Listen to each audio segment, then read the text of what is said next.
মহাপুরুষদের শিক্ষার ধারাবাহিকতা অব্যাহত রেখে আজ আমরা শ্রীরামকৃষ্ণ পরমহংসের শিক্ষা দিয়ে শুরু করছি। প্রতিটি মানুষেরই তার জীবনের উদ্দেশ্য সম্পর্কে অস্পষ্টতা থাকে।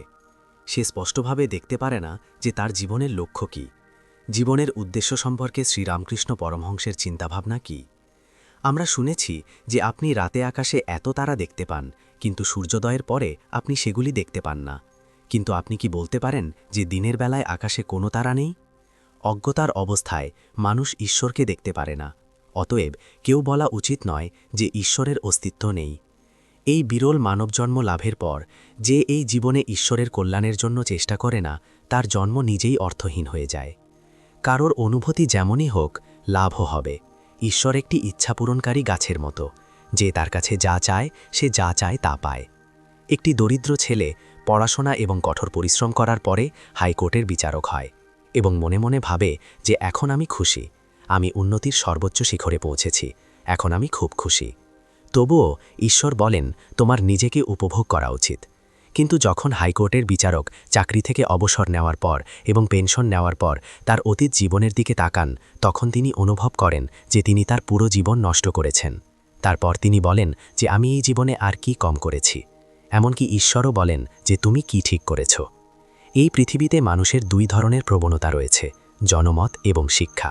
শিক্ষা একজনকে মুক্তির পথে নিয়ে যায়, প্রবণতা এবং অজ্ঞতায় মানুষকে পৃথিবীর সাথে আবদ্ধ করে। একজন ব্যক্তির জন্মের সময় এই উভয় প্রবণতায় খালি স্কেলের মুহূর্তগুলির মতো সন্তুষ্ট থাকে, কিন্তু শীঘ্রই মানুষের মনের স্কেলের একদিকে পার্থিব আনন্দের আকর্ষণ এবং অন্যদিকে ঈশ্বরের আকর্ষণ প্রতিষ্ঠিত হয়। যদি মনের মধ্যে জগতের আকর্ষণ বেশি থাকে, তাহলে অজ্ঞতার দিকটি ভারী হয়ে ওঠে এবং ব্যক্তি এই পৃথিবীতে ডুবে যায়। কিন্তু যদি মনে ঈশ্বরের প্রতি আকর্ষণ বেশি থাকে, তাহলে জ্ঞানের দিকটি ভারী হয়ে যায় এবং ব্যক্তি ঈশ্বরের দিকে আকৃষ্ট হয়। ঈশ্বরকে জানো, তাকে জানো, তুমি সব কিছু জানতে পারবে। একের পর এক শূন্য যোগ করলে তুমি শত শত এবং হাজার হাজার পাবে। কিন্তু যদি তুমি একটি মুছে ফেলো, তাহলে শূন্যতের কোনো মূল্য নেই। একটির কারণে শূন্যতের মূল্য হারিয়ে যায়। প্রথমে একটি, তারপর অনেক শূন্য। তাই প্রথমে ঈশ্বর, তারপর এই জীবজগৎ। প্রথমে ঈশ্বরকে অর্জন করো, তারপর সম্পদ কামনা করো। বিপরীতে প্রথমে সম্পদ অর্জনের চেষ্টা করো না। ভাগবত অর্জনের পরে যদি তুমি পৃথিবীতে প্রবেশ করো, তাহলে তোমার মনের শান্তি কখনো ধ্বংস হয় না। তুমি সমাজ সংস্কার করতে চাও, ঠিকই বলেছ। ভাগবত অর্জনের পরেও তুমি এটা করতে পারো। মনে রেখো, ঈশ্বর লাভের জন্য প্রাচীনকালের ঋষিরা সংসার ত্যাগ করেছিলেন। ভাগবত অর্জন সবচেয়ে প্রয়োজনীয়। তুমি যদি চাও, তাহলে তুমি অন্য সব কিছু পাবে। প্রথমে ভাগবত অর্জন করো এবং তারপর বক্তৃতা, সামাজিক সংস্কার ইত্যাদি নিয়ে ভাবো।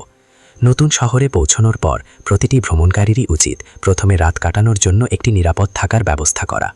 লজে তার জিনিসপত্র রেখে সে কোনো চিন্তা ছাড়াই শহরটি দেখে ঘুরে বেড়াতে পারে। কিন্তু যদি থাকার ব্যবস্থা না থাকে, তাহলে তাকে রাতের অন্ধকারে বিশ্রামের জায়গা খুঁজে পেতে অনেক ঝামেলা পোহাতে হয়। একইভাবে পৃথিবীর এই বিদেশি দেশে আসার পর একজন মানুষ প্রথমে ঈশ্বরের চিরস্থায়ী বিশ্রামস্থল অর্জন করা উচিত এবং তারপর তার উচিত নির্ভীকভাবে তার দৈনন্দিন কর্তব্য পালন করা। সে পৃথিবীতে ঘুরে বেড়াতে পারে, কিন্তু যদি এমনটা ঘটে, তাহলে যখন মৃত্যুর অন্ধকার ও ভয়ঙ্কর রাত আসবে, তখন তাকে প্রচণ্ড যন্ত্রণা সহ্য করতে হবে। বড় বড় গুদামে ইঁদুর ধরার জন্য দরজার কাছে ইঁদুরের ফাঁদ রাখা হয়, যা মুচমুচে চাল, সরিষা ইত্যাদি দিয়ে ভরা থাকে। এর মিষ্টি গন্ধে আকৃষ্ট হয়ে ইঁদুররা গুদামে সংরক্ষিত মূল্যবান চালের স্বাদ নিতে ভুলে যায় এবং তা খেতে যায়। তারপর তারা ইঁদুরের ফাঁদে আটকা পড়ে মারা যায়। জীবের অবস্থাও ঠিক একই রকম। আমরাও এরকম।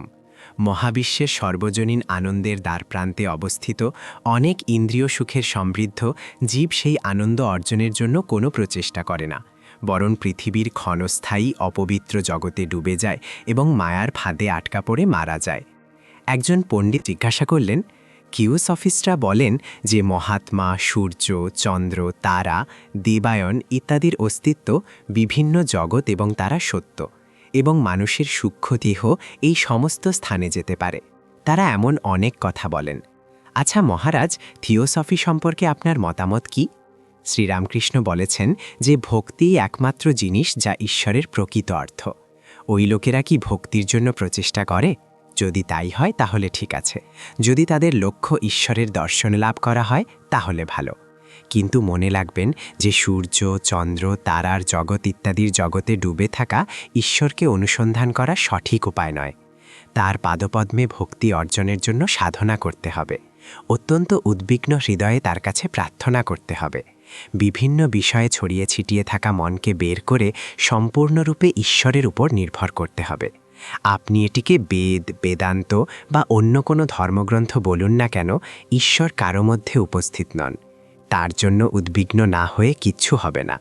তার কাছে অত্যন্ত ভক্তির সাথে প্রার্থনা করা উচিত এবং সাধনা করা উচিত। ঈশ্বর প্রাপ্তি এত সহজ নয়, এর জন্য প্রচুর সাধনা প্রয়োজন।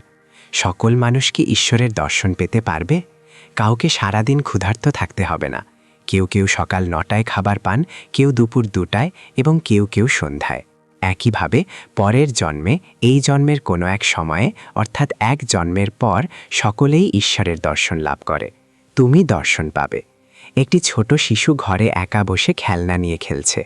তার মনে কোনো ভয় বা উদ্বেগ নেই, কিন্তু তার মন কাছে আসার সাথে সাথেই সে সমস্ত খেলনা ফেলে তার দিকে ছুটে যায়, মানুষ মানুষ বলে চিৎকার করে।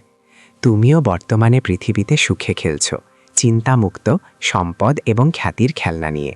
কোনো ভয় বা উদ্বেগ নেই। কিন্তু যদি তুমি সেই আনন্দময় মনকে একবারও দেখতে পাও, তাহলে তুমি আর সম্পদ এবং খ্যাতির প্রলোভনে পড়বে না। তারপর তুমি সবকিছু ফেলে দিয়ে তার দিকে ছুটে যাবে। সমুদ্রে অনেক রত্ন আছে, কিন্তু সেগুলো পেতে তোমাকে কঠোর পরিশ্রম করতে হবে।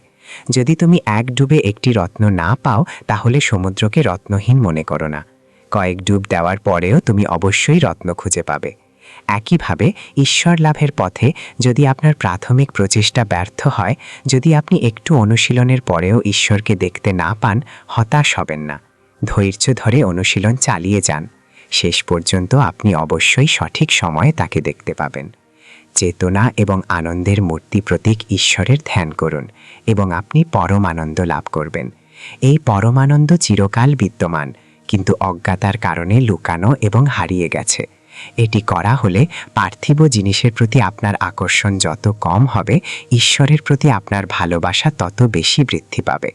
কেবল সম্পদ সঞ্চয় করে কেউ ধনী হয় না। একজন প্রকৃত ধনী ব্যক্তির লক্ষণ হল তার বাড়ির প্রতিটি ঘরে একটি প্রদীপ জ্বলে। একজন দরিদ্র মানুষ এত তেল ব্যয় করতে পারে না, তাই সে এতদিনের ব্যবস্থা করতে পারে না। প্রতিটি ব্যক্তি জ্ঞান অর্জন করতে পারে। প্রতিটি জীবিত আত্মা পরমাত্মার সাথে সংযুক্ত।